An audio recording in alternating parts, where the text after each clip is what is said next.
Hello, আসসালামু আলাইকুম। সবাই কেমন আছেন? আশা করি সকলে ভালো আছেন। তো আজকে আমাদের উদ্দেশ্য হচ্ছে বিরামপুর থানায় গিলা গাছ দেখতে।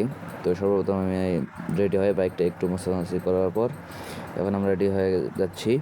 তো আমরা ৩ জন যাচ্ছি। এটা হচ্ছে আপনার বিরামপুর শহর পার হয়ে মুকুন্দপুর ইউনিয়ন থেকে হচ্ছে হাতের ডান পাশে একটা রোড গেছে জুব্বানের দিকে। তো ওই রোড হয়ে আমরা যাচ্ছি। তো এই রোডটা অনেক সুন্দর। সামনে তালের গাছ আছে রোডের সাইড দিয়ে, ছোটো ছোটো ব্রিজ আছে।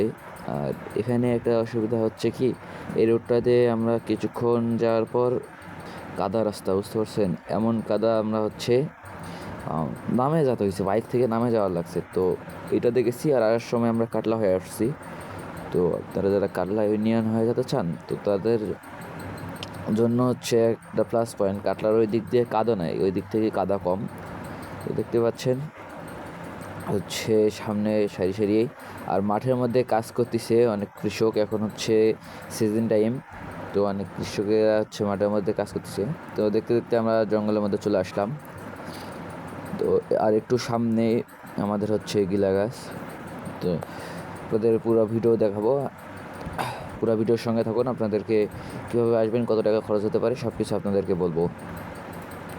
তো আপনি হচ্ছে আসবেন, সর্বপ্রথমে আসবেন যেখানে থাকেন, সর্বপ্রথম আসবেন বিরামপুর ঢাকা মোড়ে। ওখান থেকে আপনি যাবেন কাটলা বাজারে। কাটলা বাজার থেকে বিরামপুর থেকে কাটলা বাজার নেবে 20 থেকে 30 টাকা, ওখান থেকে নেবে 20 টাকা করে। তো মোট 50 টাকা হলে আপনারা যেতে পারবেন।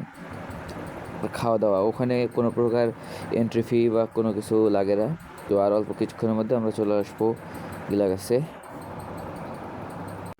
দেখতে দেখতে চলে আসি, আমরা একটু ফটোশ্যুট করে নিচ্ছি। তো আমার পিক তুলতেছে, তারপর আমি হচ্ছে ওর পিক এখন তুলে দেবো। তো ওর পিক তুলে দেওয়ার পরে আমরা হচ্ছে গিলা গাছের দিকে যাবো। সোজা সামনে দেখা যাচ্ছে ওই দিকে, ওই পাশে গিলা গাছ। তো গিলা গাছে চলে আসলাম। তো গিলা গাছের সামনে আমি ওকে বুঝে বুঝে দিচ্ছি যে কোন সাইড থেকে কীভাবে ফটোশ্যুটটা করবা। আমি ওকে দেখে দিচ্ছি কোন সাইড থেকে ভিডিওটা করে নেবা। তো এই যে আমাদের সঙ্গে ওই ছেলেটা এসে, এই যে এই ছেলেটা আমি, তো এটা আমাদের একটা ফ্রেন্ড। তো আমি দেখে দিচ্ছি যে এইভাবে ফটোশ্যুটটা করে নাও। এই যে এখান থেকে আমি দেখে দিচ্ছি যে এগুলা তুলে নাও। তো এটা হচ্ছে লোকেশনটা আমি বলে দিই। লোকেশন হচ্ছে সর্বপ্রথমে আপনারা আসবেন দিনাজপুর জেলা বিরামপুর উপজেলা ক্যাটরাতে, ঠিক আছে? ক্যাটরাতে তফসিল বন জায়গার নাম। তো এটা করার পরে আমরা এখন আশপাশটা দেখাই। এখানে দেখেন ফুচকার দোকান, তারপর হচ্ছে বিভিন্ন প্রকার আইটেমের দোকান বসছে, ছোটোখাটো একটা মেলার মতো। তো একটা মজার জিনিস কি জানেন? আপনাদেরকে দেখাচ্ছি মজার জিনিসটা। তো সেটা হচ্ছে কি,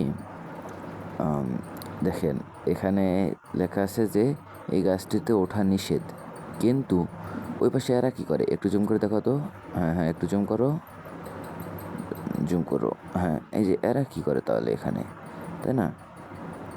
এটা আপনাদের কাছে আমরা জোরদার দাবি জানাচ্ছি যে এরা এখানে কী করতেছে।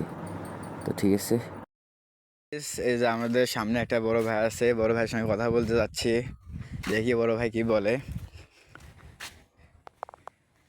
হ্যালো ভাইয়া, কি অবস্থা, কেমন আছো? এই তো ভাইয়া আলহামদুলিল্লাহ ভালো। তোমার কি অবস্থা? এই তো আলহামদুলিল্লাহ ভালো। ভাইয়া তুমি কোথায় আসছো? আমরা আসছি ভাইয়া এটা ক্যাটরার মধ্যে গিলা গাছ দেখতে আর কি। তো গিলাগাছের পরিবেশটা কেমন? গিলা গাছের পরিবেশ অত্যন্ত ভালো। এখানে হচ্ছে প্রকৃতি প্রেমী যারা আছে তারা আসতে পারে এখানে। এখানে চারিদিক দেখান যে সবুজ চারিদিক, ঠিক আছে? চারিদিক হচ্ছে এটা একটা বনের মধ্যে গাছ। তো এই আর কি পরিবেশ। এখন কাপেলরাও আসে এখানে। ঠিক আছে ভাইয়া। তো ভাই এখানে কি কোনো ভোগান্তির শিকার হয়েছেন? ভোগান্তির শিকার বলতে ভাইয়া না, এই জায়গার আশপাশের পরিবেশ ভালো, কিন্তু আমরা আসলাম হচ্ছে এই রোডটা পাকা থাকলে আরও বেশি ভালো হতো। এখন প্রচুর গাড়ি ঘোড়া আসতেছে বৈকাল করে, তো প্রচুর কাদো রাস্তার মধ্যে, বুঝতে পারছেন? আমরা আসলাম 3 জন। তো আমরা বাইক রাখে আসছি সেই সামনে একটা বাজার আছে, বাজারের নামটা সঠিক জানি না। বাজারে বাইক রাখে আসছি, এদিক গাড়ি নিয়ে আসা যাচ্ছে না, ঠিক আছে? আর এখানে আসে অনেকেই বলে যে হচ্ছে এখানে নাকি টাকা টুকা নিচ্ছে দেখার জন্য। তো এটা একদম ভুল ভাই, বুঝতে পারছেন? এখানে কোনো তাছাড়া কোনো ভোগান্তির শিকার নাই। আমাদের হচ্ছে জনগণের একটাই দাবি যে রাস্তাটা যদি পাকা করতো তাহলে এই জায়গায় হচ্ছে একটা দর্শনীয় স্থানের মধ্যে বেস্ট হতো। এই ঠিক আর কি আছে, ভাইয়া। রাস্তায় খুব কাদা না? জি, রাস্তায় প্রচুর কাদা ভাইয়া। ঠিক আছে। ঠিক আছে। আচ্ছা, ঠিক।